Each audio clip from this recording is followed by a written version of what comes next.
Kismay, what do you want to do tonight? The same thing we do every night, Pinky. Try to take over the world.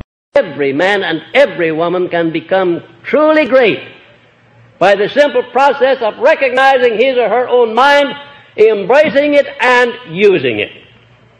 Now, here are instructions for applying the principle of a definite major purpose. And these instructions are to be carried out to the letter. Don't overlook any part of it. First, write out a clear statement of your major purpose, sign it, commit it to memory, and repeat it orally at least once a day in the form of a prayer or an affirmation if you choose. You can see the advantage of this because it places your faith in your Creator squarely back of you. Now, I've found from experience, ladies and gentlemen, here is the weakest spot in the students' activities. They read this, they say, well, that's simple enough, I understand it, and what's the use of going to the trouble of writing it out? You might just as well not have this lesson if you're going to take that attitude to it. You must write it out. You must go through the physical act of translating a thought onto paper, and then you must memorize it, and then you must start talking to your subconscious mind about it. And give that subconscious mind a pretty good idea of what it is you want. And it won't hurt any if you remember the story I told you in the first half of the lesson tonight about what I did to get my $1 million book title. It won't do a bit of harm if you give your subconscious mind to understand from here on out that you're the boss and that you're going to do something about it. But you can't expect the subconscious mind nor anything else to help you if you don't know what it is you want, if you're not definite about it. 98 out of every 100 people, taking cross-section of humanity in general, do not know what they want in life and consequently never get it. They take whatever life hands them. Now, in addition to your definite and major purpose, you can have minor purposes, as many as you want, provided they lead you in the direction of your major purpose. Provided they are related to or lead you in the direction of your major purpose. Your whole life should be devoted to carrying out your major purpose in life. Find out what it is you want. And incidentally, it's all right to be modest like I am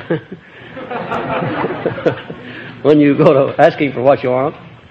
But don't be too modest. Reach out and ask for a bounty. Ask for the things that you are sure you're entitled to, but in asking, be sure that you don't overlook the subsequent instructions I'm going to give you about what it is you're going to give in return for what you expect. Second, write out a clear, definite outline of the plan or plans by which you intend to achieve the object of your purpose, and state the maximum of time within which you intend to attain it.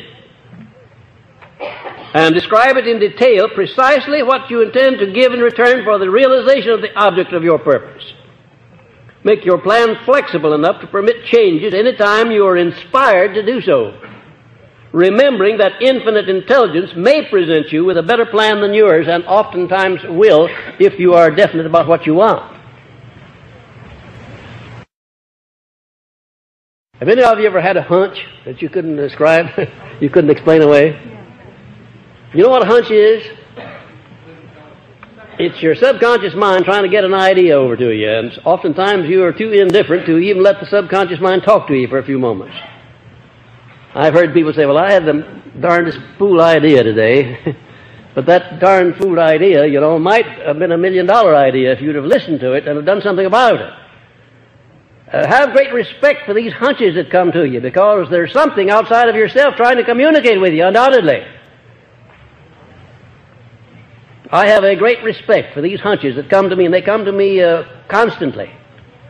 And I find them always related to something that my mind's been dwelling upon, something that I want to do, something that I am engaged in. Write out a clear, definite outline of the plan or plans, and state the maximum of time within which you intend to attain it. Now, that timing is important, very important. Don't write out as your definite major aim that I intend to become the best salesman in the world, or that I intend to become the best employee in my organization, or that I intend to make a lot of money. That's not definite. Whatever it is that you consider to be your major objective in life, write it out clearly and time it. I intend to attain within blank number of years so and so, and then go ahead and describe so and so, what it is. And then in the next paragraph down below, I intend to give in return for the thing that I request so and so, and then go ahead and describe it. Now, this business of timing, you know, nature has a system of timing everything. If you go out, if you're a farmer, you want to plant some wheat in the field, you go out and you prepare that ground, you sow the wheat at the right season of the year, and then after you sow it, you go back the next day with the harvester and start harvesting. The very next day.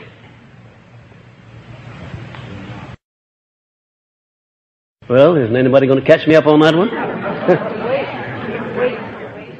What do you wait for? For nature to do her part. Infinite intelligence or God or whatever you want, it's all, no matter what you call it, we're talking about the same thing, but there is an intelligence that does its part if you do your part first. Intelligence is not going to direct you to nor attract to you the object of your major purpose unless you know what it is and unless you properly time it. It'd be quite ridiculous if you started out with only a mediocre talent and said that you're going to make $1 million within the next 30 days. It'd be quite ridiculous. In other words, make your major purpose within reason of what you know you are able to deserve. And next, keep your major purpose strictly to yourself, except insofar as you will receive further instructions on this subject in the lesson on the master mind. Now, why do I suggest that you keep your major purpose to yourself? Well, the reason, of course, that you don't disclose your major purpose to other people is that there are a lot of idle, curious people in this world who like to stand on the sidelines and stick their toes out when you go by, especially if you've got a high head and look like you're going to accomplish more in life than they are. And for no good reason at all, as you go along, they stick their toes out and just to see you fall. They'll throw monkey wrenches in your machinery. If they don't have monkey wrenches, they'll put sand in your gearbox. But they will slow you down. Why? Because of the envy of mankind. Now, the only way to speak about your definite major purpose is in action after the fact and not before the fact, after you've achieved it. Let it speak for itself. Let it speak for itself. The only way anybody can afford to boast or brag about himself is not by words, but by deeds. And then if the deeds are engaged in, you don't need any words. They speak for themselves. Now, about making your plan flexible, don't become determined that the plan you worked out is perfect just because you worked it out. You'll make a mistake if you do that. Leave your plan flexible. Give it a good trial, and if it's not working properly, change it. Next, call your major purpose into your consciousness as often as may be practical. Eat with it. Sleep with it. And take it with you wherever you go, keeping in mind the fact that your subconscious mind can thus be influenced to work for its attainment while you sleep. Your conscious mind is a very jealous mind. It stands guard and doesn't want anything to get by except the things that you are afraid of and the things that you're very enthusiastic about. And especially the things that you are afraid of. It does let those get by sometimes too. But generally speaking, if you want to plant an idea in your subconscious mind, you have to do it with a tremendous amount of faith, tremendous amount of enthusiasm.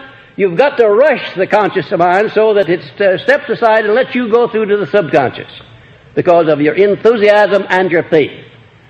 And then repetition is a marvelous thing too. The conscious mind finally gets tired of hearing you say a thing over and over and over. It says, all right, if you're bound to repeat that, I can't stand here and watch you forever. Go on in there and take it into sub and see what he'll do with it. That's the way it works. This conscious mind is a very contrary thing. And you know, it learns all of the things that won't work. Did you know that? It has a tremendous stock of things that won't work and things that are not right. It has a tremendous stock of old pieces of string, horseshoes, nails, like some misers gather up. A whole stock of those things lying around. Useless trash that it's gathered. Impedimenta that you don't need. And that's the kind of stuff it's feeding to your subconscious mind. Every night, just before you go to bed, you should give your subconscious mind some sort of an order for the night, what it is you want done. I should say the healing of your body. Certainly the body needs repairing every day.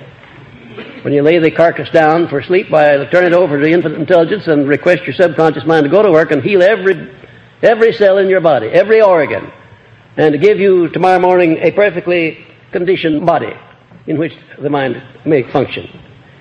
Don't go to bed without giving orders to your subconscious mind. Tell it what you want. Get in the habit of telling it what you want. If you keep on long enough, it'll believe you and deliver what you ask for.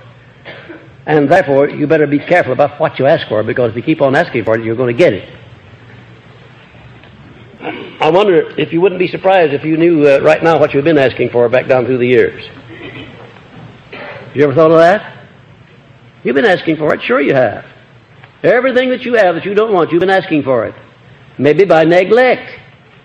Maybe by neglect. Maybe you didn't tell the subconscious mind what you really wanted, and it stocked up on a lot of stuff you didn't want. It works that way. Now, here are some important factors in connection with your definite major purpose. First of all, it should represent your greatest purpose in life, the one single purpose which, above all others, you desire to achieve, and the fruits of which you are willing to leave behind you as a monument to yourself. Now, that's what your definite major purpose should be. I'm not talking about your minor purposes now. I'm talking about your major, overall purpose, your lifelong purpose. And believe me, friends, if you don't have an overall lifelong purpose, you're just wasting the better portion of your life. The wear and tear of living is not worth the price you pay for it unless you really are aiming for something, unless you're going somewhere in life, unless you're doing something with this opportunity here on this plane. I imagine you were sent over here to do something. I imagine you were sent over here with a mind capable of hewing out and attaining your own destiny. And if you don't attain that, if you don't use that mind,